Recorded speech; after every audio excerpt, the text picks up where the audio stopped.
Selamat pagi Pak Gibson. Ya, selamat pagi, Pak. Oke, baik Pak. Di sini Pak, sesuai dengan yang saya WA kemarin Pak, Iya, iya. saya ingin menjumpai Bapak. Eh, saya ingin melakukan suatu coaching Pak, eh, kepada Bapak. Bagaimana pembelajaran yang akan Bapak lakukan, dan nanti saya akan mengobservasi Pak, bagaimana keadaan Bapak mengajar di kelas gitu Pak. Nah, namun sebelum saya lakukan observasi ini Pak, ada beberapa pertanyaan yang mau saya tanyakan ke Bapak. Kira-kira boleh nggak Pak? Boleh, Boleh Pak ya. Silakan, Pak. Dengan senang Pertama hati, itu Pak, saya mau menanya Pak, kira-kira ketika nanti Bapak mengajar nih, ya kan Pak? Pak. Iya, Eh, Pak. Misalnya saat ini kalau saya boleh tahu mereka sedang membahas materi apa Pak? Kira-kira Pak? Untuk sekarang ini mereka masih membahas tentang materi cerpen. Materi Kelas cerpen Pak 9. ya.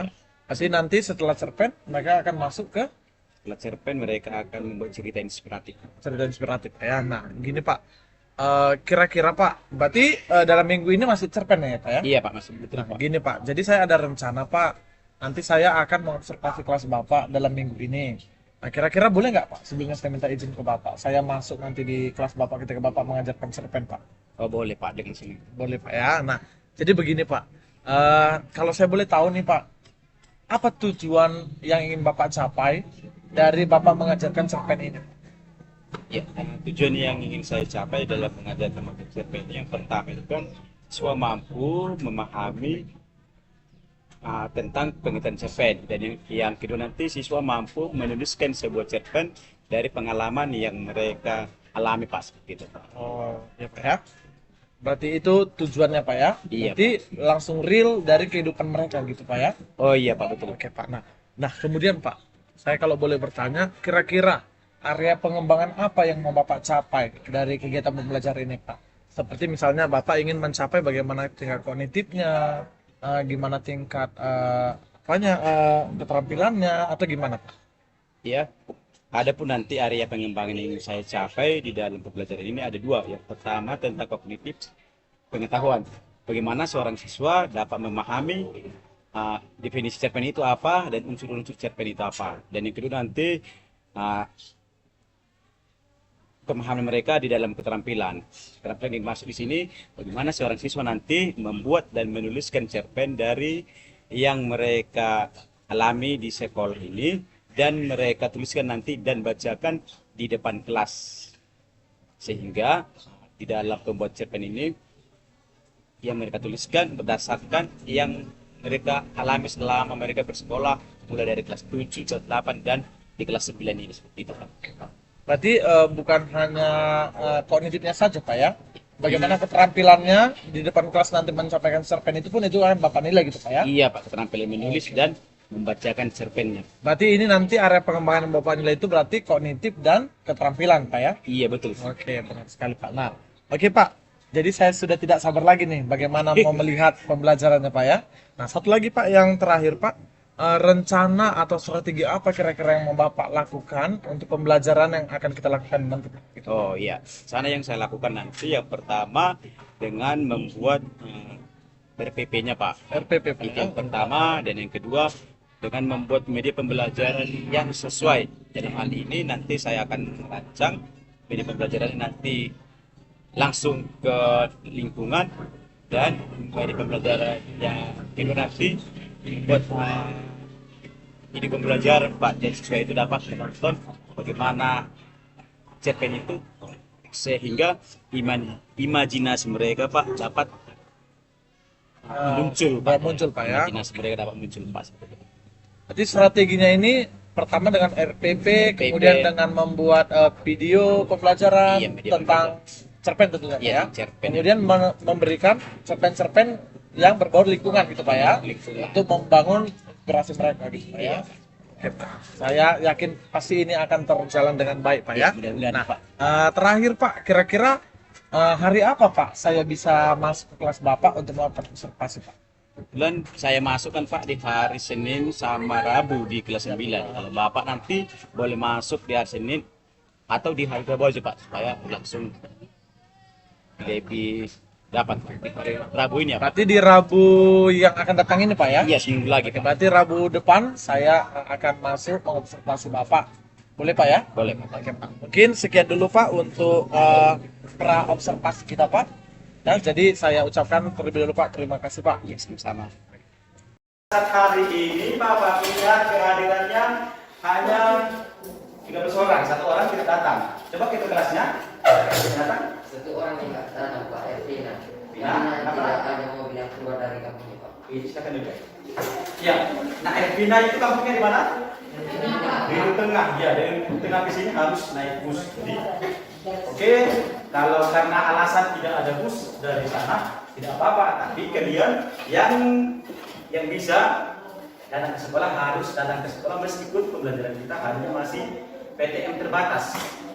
Jadi kalau ada kesempatan atau ada jadwal untuk masuk ke sekolah semuanya harus datang. Oke, untuk pembelajaran kita hari ini kita akan belajar tentang teks cerpen. Tentang apa? Teks cerpen. Sebelum kita masuk ke situ, Bapak mau bertanya. Ya, pertanyaannya sederhana nih. Ya, kenapa Aldo? Ya, pertanyaannya sederhana. Apakah masih ada yang mengingat pembelajaran kita minggu lalu? Siapa yang mengingat materi pidato tentang persuasif itu? Siapa yang pembelajaran kita minggu lalu tentang materi apa saja? Siapa yang masih mengingat? Ya, tentang Materi tentang pidato persuasif pidato persuasif. Ya. yang dijelaskan kepada pendengar. Yang menjelaskan kepada pendengar. Iya, materi kita tentang materi pidato persuasif. Ya, coba di sini. Apa di sana? Ya, fokus nak. Ya. Ada lagi yang mengingat materi kita minggu lalu? Pak, Ya, coba mau Tiara. materi tentang pidato persuasif. Materi tentang pidato persuasif, ya silakan. Materi kita hari ini tentang materi teks cerpen. Sudah ada yang membaca bukunya? Sudah Pak, saya. Sudah, kita lagi. Ada yang lain? Mutiara juga ada? Mutiara senyum-senyum nih. Ya. Materi kita tentang hari ini tentang materi teks cerpen. Ya. Bapak mau tanya dari yang dibaca kita maupun Mutiara. Coba sampaikan, coba dulu Bapak tanya kita. Yang kau jadi tentang cerpen apa? Cerpen adalah karangan dalam bentuk tulisan yang bertujuan untuk menghibur pembaca. Ya, silakan. Terima kasih nak. Ya, berarti kita sudah membaca tentang pembelajaran kita tentang materi teks cerpen yang bertujuan untuk menghibur pembaca. Untuk lebih jelasnya kita akan masuk ke materi kita. Materi kita tentang teks cerpen, tapi sebelumnya Bapak sampaikan dulu ada 4 kompetensi yang harus kita pahami di sini nih sebelum kita belajar. Yang pertama ada KI 1, KI 2, KI 3 dan KI 4. Dan ada kompetensi dasar yang harus anak-anak Bapak pahami. Yang pertama kompetensi dasar 3.5 yaitu mengidentifikasi unsur-unsur karya sastra dalam teks cerpen. Yang kedua atau di dalam KD 4.5 menyebutkan unsur-unsur pembangun karya sastra dengan bukti yang mendukung. Dan sedangkan IPK-nya menjelaskan pengertian cerpen. Dan yang kedua IPK 3.52 menganalisis unsur-unsur pembangun karya sastra atau cerpen. Dan ada pun IPK untuk KD 4.5 ini menyimpulkan atau membuat kesimpulan tentang unsur-unsur pembangun karya sastra. Karena cerpen itu termasuk dalam karya sastra. Iya. Dan selanjutnya adalah tujuan pembelajaran kita. Coba nih. Tujuan pembelajaran kita ada 3. Coba dibaca oleh Gita. Tujuan pembelajaran. 1. Menjelaskan pengertian cerpen. 2. Menganalisis unsur-unsur intrinsik dan ekstrinsik cerpen. 3. Menyimpulkan unsur-unsur membangun karya sastra dengan bukti yang mendukung dari teks cerita pendek yang dibaca atau didengar. Oke, silakan. Ya, ada pun tujuan pembelajaran kita di sini ada 3. Yang pertama menyimpulkan pengertian atau menjelaskan pengertian cerpen. Yang kedua menganalisis unsur-unsur intrinsik dan ekstrinsik cerpen. Yang ketiga menyimpulkan unsur-unsur pembangun yang ada dalam cerpen tersebut. Dan kita masuk ke materi pembelajaran kita nanti. Bapak akan menjelaskan tentang pengertian cerpen dan membagikan teks cerpen yang berjudul karya Sunggi Braga. Dan yang terakhir unsur pembangun karya sastra atau cerpen tersebut. Oke, sebelum masuk kita ke materi kita pengertian cerpen, Bapak sampaikan di sini. Di akhir pembelajaran kita nanti kalian masing-masing akan membentuk diskusi kelompok yang akan terbagi menjadi 3. ya, yang akan dibagi menjadi 3 kelompok, kelompok 1, kelompok 2, dan kelompok 3. Dan Bapak akan membagikan teks cerpen yang berjudul Nalea, karya Sungging Braga. Jadi ini nanti yang kalian analisis. Jadi analisis unsur intrinsik dan unsur ekstrinsiknya. Begitu cerpen atau cerita pendek adalah sebuah karya atau karangan fiksi dalam bentuk tulisan seperti disampaikan tadi, dalam bentuk tulisan yang dapat dibaca sekali duduk. Panjang cerpen berkisar antara 500 sampai 10.000 kata. Oke, untuk ciri-ciri cerpen silakan baca, Salman. Ciri-ciri cerpen: 1. Panjang karangan maksimal 10 halaman. 2. Harus dibaca sekali dulu. 3. Dalam sebuah cerpen hanya terdapat satu konflik atau masalah. 4. Mewatakan tokoh itu secara singkat. Ya, ciri cerpen itu ada 4. Ada 4 yang mau kita pelajari. Yang pertama, panjang karangan maksimal 10 halaman. Yang kedua, habis dibaca sekali dulu. Dan yang ketiga, dalam sebuah cerpen hanya terdapat satu konflik atau masalah yang dibahas. Dan yang keempat, perwatakan ditulis secara singkat. Jadi perwatakan tokoh itu dituliskan secara singkat. Dari materi yang Bapak jelaskan, dari pengertian cerpen, ciri-ciri cerpen, sampai unsur-unsur ekstrinsik cerpen. Dari materi yang Bapak jelaskan, ada anak-anak Bapak yang mau bertanya, ada yang kurang paham? Silakan. Ya. Saya kurang paham Pak, maksud dari sebuah cerpen hanya terdapat satu konflik. Ya, dalam cerpen itu ada terdapat dari satu konflik ya. Coba yang mau bertanya, ada yang tak? Apa yang dimaksud dengan unsur ekspresif bahasa? Oke, silakan. Ya, terima kasih atas pertanyaannya. Silakan beri aplaus untuk yang bertanya. Oke, akan Bapak jawab pertanyaan yang pertama tadi. Dimaksud dengan cerpen yang terdapat dalam satu konflik itu, bahwa dalam cerpen itu, biar kalian mengingatnya, cerpen hanya terdapat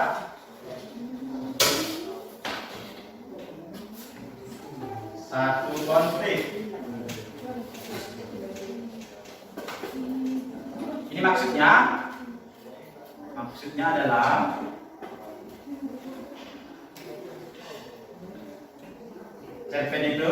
cerpen atau konflik yang dibahas hanya satu orang saja. Konflik satu orang atau satu topik.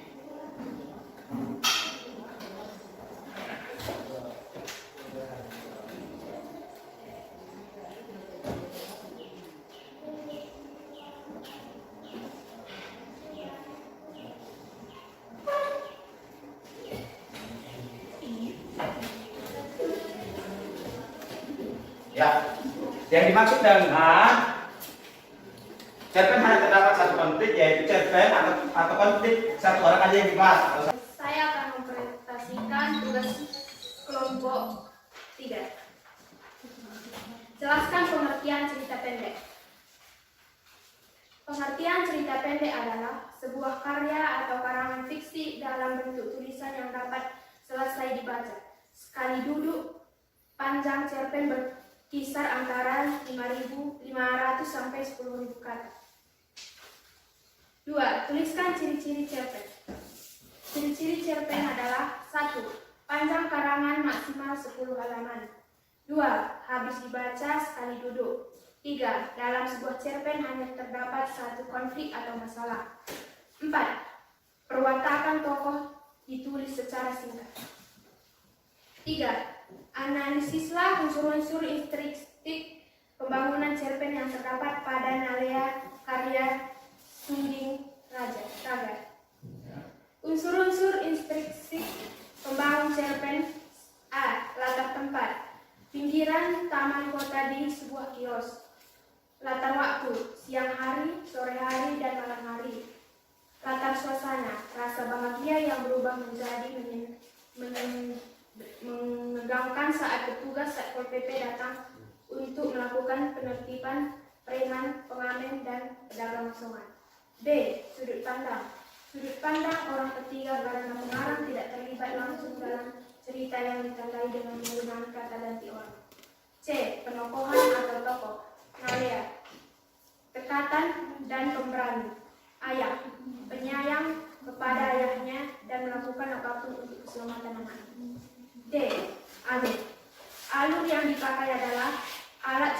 pembelajaran yang dimulai alur dari akhir cerita dan kembali ke awal cerita.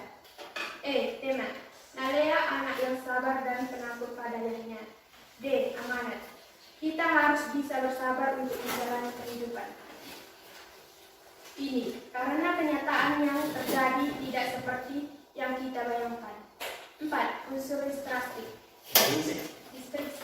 Pembangunan cerpen Nalea. 1. Bahasa yang digunakan dalam cerpen yaitu bahasa Indonesia. 2. Nilai sosial.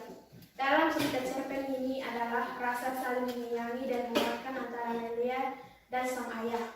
Nilai moral yang terkandung dalam cerpen ini adalah rasa sabar dan ikhlas yang dimiliki Nalea dan sang ayah, yang merelakan kiosnya dirobohkan oleh Satpol PP. 5. Simpulkan isi cerpen Nalea karya Suding Raga. Kesimpulan cerpen yang terdapat pada cerpen tersebut adalah: Nalea merupakan anak yang sabar, cekatan dan mengikut perintah ayahnya, dan tidak mudah menyerah terhadap keadaan yang sedang terjadi. Oke, demikian pembacaan. Siapa yang bisa memberikan kesimpulan dari materi yang kita pelajari? Saya Pak. Ada yang bisa? Ya, dari kelompok 3 ya. Nama saya Salman, saya mewakili dari kelompok 3. Kesimpulan yang kami dapat dari ini yaitu tentang pengertian cerpen dan unsur-unsur intrinsik cerpen ada 6. 1. Latar, 2. Sudut pandang, 3. Penokohan, 4. Alur, 5. Amanat, 6. Tema. Oke, berikan aplaus untuk kelompok 3. Dan unsur-unsur cerpen ada 2. Yang pertama unsur intrinsik dan unsur ekstrinsik. Unsur-unsur ini yang harus anak-anak Bapak sekalian ingat, unsur-unsur intrinsik dan unsur ekstrinsiknya, yang dimana unsur intrinsik ada 6 seperti yang disampaikan dari kelompok 1 tadi. Yang pertama itu ada latar. Latar itu terbagi 3, latar tempat, latar suasana, dan latar waktu. Dan yang kedua ada sudut pandang. Sudut pandang dibagi lagi menjadi 2, sudut pandang orang pertama dan sudut pandang orang ketiga. Dan yang ketiga ada tokoh atau penokohan. Tokoh itu adalah orangnya atau nama pemainnya, sedangkan penokohan adalah perwatakan yang menjiwai tokoh tersebut. Jadi kalian harus bisa membedakan apa yang dimaksud dengan tokoh dan apa yang dimaksud dengan penokohan. Dan yang selanjutnya ada alur. Alur tadi terbagi menjadi 3. Alur maju, alur mundur, dan alur gabungan atau campuran. Silakan baca-baca bukunya. Kita akan mempelajari tentang kaidah kebahasaan dalam cerpen. Silakan baca buku paketnya, kaidah kebahasaan cerpen. Dan jangan lupa tetap jaga kesehatan supaya kita dapat bertemu, belajar lagi dengan suasana yang seperti ini, suasana luring, meskipun pembelajaran tatap muka terbatas. Kata Bapak sampaikan, tetap jaga kesehatan dan tetap semangat. Oke, demikian pembelajaran kita. Silakan simpan bukunya, kita akan pulang. Oke, baik Pak Gibson Pasaribu. Ya Pak. Kita baru saja menyelesaikan tahap observasi kelas kita Pak ya. Jadi di sini saya didampingi oleh pengajar pelatih saya Pak, Ibu Helmi Pinem. Nah di sini Pak ada sedikit beberapa yang akan kita diskusikan Pak pasca observasi.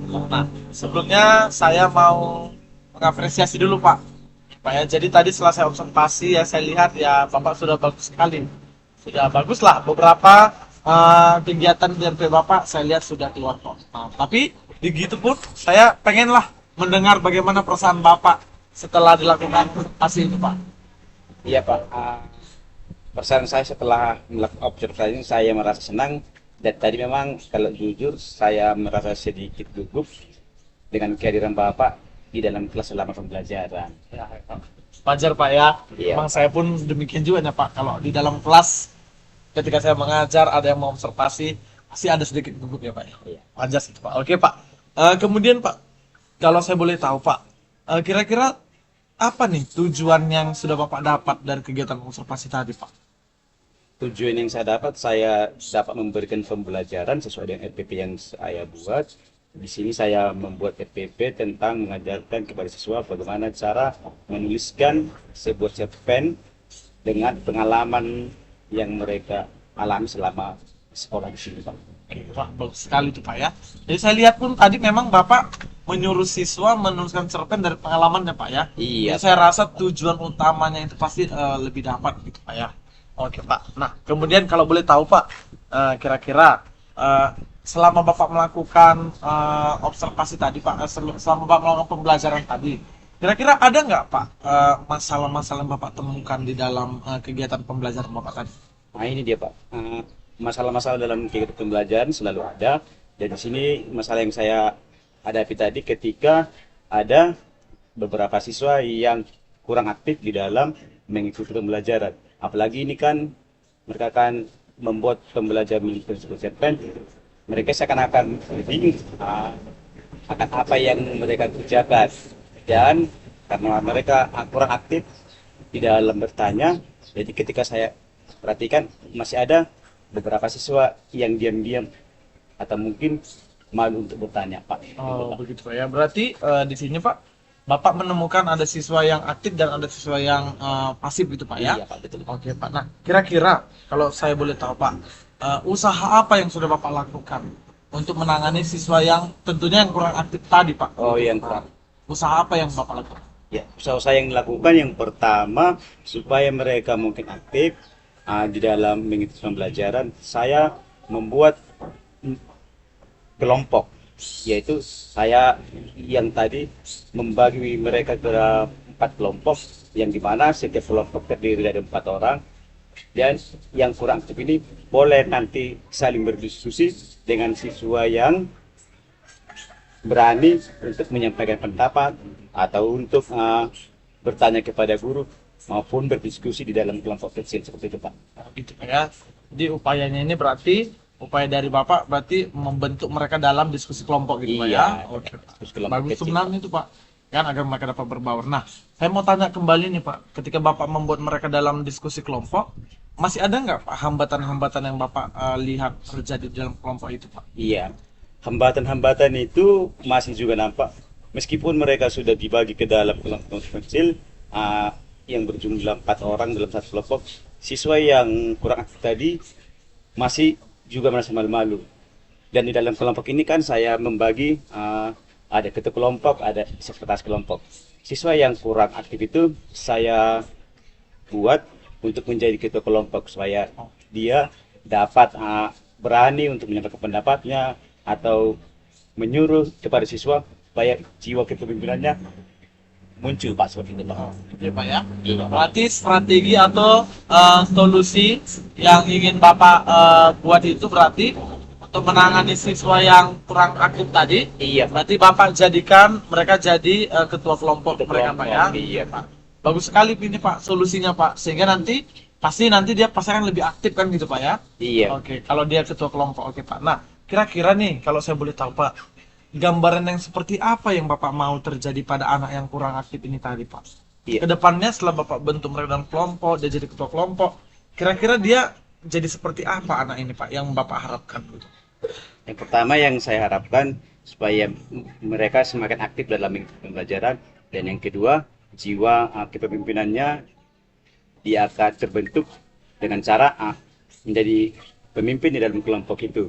Jadi ketika dia menjadi ketua kelompok, dia akan membagi siapa yang akan menuliskan materi yang akan pelajaran yang mereka dapat dan menuangkannya ke dalam bentuk cerita. Karena kan yang saya bawakan tadi kan Pak, siswa untuk menuliskan perasaan yang mereka alami dalam bentuk cerpen, yang dimana di dalam bentuk cerpen ini juga nanti ada terdapat unsur-unsurnya, dan yang terakhir nanti ada amanat yang disampaikan atau pesan yang akan disampaikan melalui pembelajaran ini. Jadi siswa yang kurang aktif tadi akan dapat menemukan bagaimana cara dia untuk menjadi pemimpin dan memberikan pesan yang baik supaya teman-temannya berharapan bahwa dia juga bisa mampu untuk menjadi seperti mereka Pak. Berarti dengan kata lain, Bapak harapkan siswa yang pasif ini tadi dia sama kemampuannya dengan siswa aktif tadi gitu Pak ya? Iya betul Pak, sama kemampuan. Bagus sekali Pak. Saya rasa itu salah satu strategi situ yang Bapak lakukan agar semua anak-anak ini aktif dalam pembelajaran Bapak gitu Pak. Nah, oke, kemudian Pak, kalaulah misalnya Pak, nah kita harapkan kan harapan kita nih, mudah-mudahan rencana atau usaha yang kita rancang ini terjalan dengan baik gitu Pak ya. Tapi kalau mana nanti Pak, misalnya rencana atau usaha yang kita buat ini tidak berhasil, apa kira-kira tindak lanjut yang akan Bapak lakukan Pak untuk anak yang kurang pasif ini tadi, yang pasif tadi? Itu yang dilakukan rencananya memang ketika siswa yang tadi masih kurang aktif, kita akan memecah kelompok mereka lagi, dan tetap juga yang kurang aktif itu akan kita buat menjadi sekretaris kelompok supaya dia juga memahami bagaimana sih pengalaman ketika dia menjadi ketua kelompok. Berarti dia harus menjadi pemimpin, dan ketika dia menjadi sekretaris kelompok dia akan bertindak sebagai anggota. Dan dari sini juga ketika kita buat pengalaman dia sebagai ketua kelompok, sekretaris kelompok, dia akan paham akan tujuan pembelajaran yang akan dipelajarinya, sehingga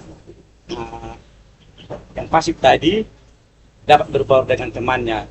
Kan dia Pak sudah merasakan sebagai anggota, dia sudah pernah, sebagai sekretaris dia sudah pernah, sebagai ketua kelompok dalam kelompok dia sudah pernah. Oh, begini rupanya gaya belajar. Jadi siswa yang pasif itu akan secara perlahan dapat menjadi aktif dan mempunyai keinginan belajar yang sama dengan teman-teman yang aktif tadi. Dan sedangkan yang aktif ini juga memberikan motivasi. Dan kita malu-malu teman kan kita di sini sama-sama belajar seperti itu Pak. Oke Pak, itu saya rasa sudah mantap ya Pak ya.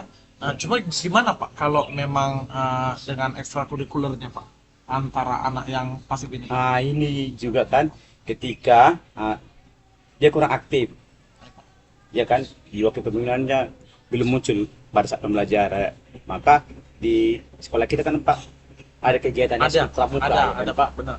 Iya, maka guru yang mengajar di eskul pramuka ini akan mengajak siswa ini juga supaya ikut ambil bagian di kegiatan pramuka. Pembinaannya Pak ya? Pembina eskul pramuka itu Pak, supaya dia juga aktif di dalam pembelajaran dan kegiatan eskul yang dilakukan kan setelah pulang sekolah nih. Iya, betul. Kegiatan eskulnya dia juga ikut ambil bagian di kegiatan eskul. Seperti itu Pak. Berarti ini sudah mantap sekali Pak ya. Selain pembelajaran di kelas, anak yang pasif tadi pun akan dibimbing di dalam ekstrakurikuler gitu Pak ya. Kegiatan pramuka. Meningkatkan bagaimana cara kepercayaan dirinya untuk dia bisa memimpin, berbicara depan publik gitu Pak ya. Oke Pak. Oke Pak. Nah, kemudian saya mau bertanya Pak. Untuk pembelajaran ini Pak, hal-hal apa aja yang sudah Bapak rancang? Seperti misalnya Bapak sudah menyusun nih strategi di RPP Bapak sudah buat kegiatan ini gitu. Kira-kira kalau boleh saya tahu, apa yang sudah Bapak rancangkan gitu Pak? Iya, yang saya rancangkan yang pertama dalam melakukan pembelajarannya, yang pertama yang perlu itu adalah RPP. Bagaimana kesiapan kita untuk mengajarkan Pak, harus ada RPP. Dan yang kedua juga pemilihan media yang tepat nih. Contohnya di dalam mengajarkan cerpen, siswa itu kita ajak dulu untuk melihat situasi selama dia sekolah di sini. Dan yang ketiga, saya juga membuat media pembelajaran dalam bentuk video yang saya sampaikan tadi, video pembelajaran tentang bagaimana berjuang seorang ayah untuk menyekolahkan anak-anaknya meskipun ayahnya tersebut seorang pemulung, seperti itu Pak. Jadi mereka akan mendapat inspirasi dari video yang saya sampaikan tadi Pak. Berarti selain RPP-nya Bapak siapkan, Ada. untuk kesiapan emosinya juga Bapak sediakan juga Pak ya, untuk cara membangun dirinya lah Pak ya. Nah, sekarang gini Pak, apa sebenarnya yang menjadi kekuatan Bapak sehingga Bapak pengen sekali nih anak yang pasif tadi itu memang betul-betul dia berubah gitu Pak? Apa yang ada di hati Bapak sehingga Bapak memang itu harus sama gitu dengan siswa yang lain gitu Pak? Iya. Apa menjadi komitmen Bapak? Komitmen saya supaya yang siswa yang pasif ini dapat mengikuti gaya belajar dengan teman-temannya dengan memberikan motivasi kepada mereka bahwa pembelajaran ini kan untuk kita semua, supaya mereka juga aktif dan juga paham bahwa sekolah di sini milik bersama, Pak. Dan yang kedua, saya juga akan berkomitmen supaya si anak ini benar-benar berani tampil di depan umum. Dalam hal ini masih di dalam kelas, Pak. Oke, berarti yang menjadi komitmen Bapak maunya anak-anak ini sama semua kemampuannya gitu Pak ya? Iya, Pak. Jangan ada yang tertinggal, ada yang terlalu maju, jadi semuanya sama-sama maju gitu Pak ya? Iya, sama-sama maju. Pak, memang ini salah satu tugas satu guru Pak ya, memang itulah yang diinginkan semua guru Pak. Ya, Iya. Nah, terakhir sekali nih Pak, sebelum saya mengakhiri kegiatan coaching kita ini Pak, Iya. saya mau nanya, berapa persenkah keyakinan Bapak atau kesiapan Bapak untuk komitmen lah untuk menjalankan kegiatan ini tadi yang sudah kita rancangkan ini Pak? Komitmen kalau dari dalam diri sih masih sekitar 80%. Tapi ini nanti dengan dibantu oleh rekan-rekan guru maupun kepala sekolah, maka komitmen ini mungkin akan lebih tinggi lagi, Pak. 100% mungkin Pak ya? Iya, kolaborasi dengan guru-guru, Pak. Oke Pak. Nah, jadi saya percaya nih dengan usaha strategi yang sudah Bapak uraikan tadi, saya percaya nih pasti Bapak akan mampu melakukan semua strategi ini, dan karena yang diharapkan tadi, saya yakin pasti dia akan memiliki perubahan yang besar untuk pendidikannya Pak. Iya, mudah-mudahan, Pak. Oke Pak, mungkin ini dulu Pak, mungkin sesi coaching kita Pak. Terima kasih Pak untuk waktu dan kesediaannya Pak. Selamat siang Pak. Ya, selamat siang.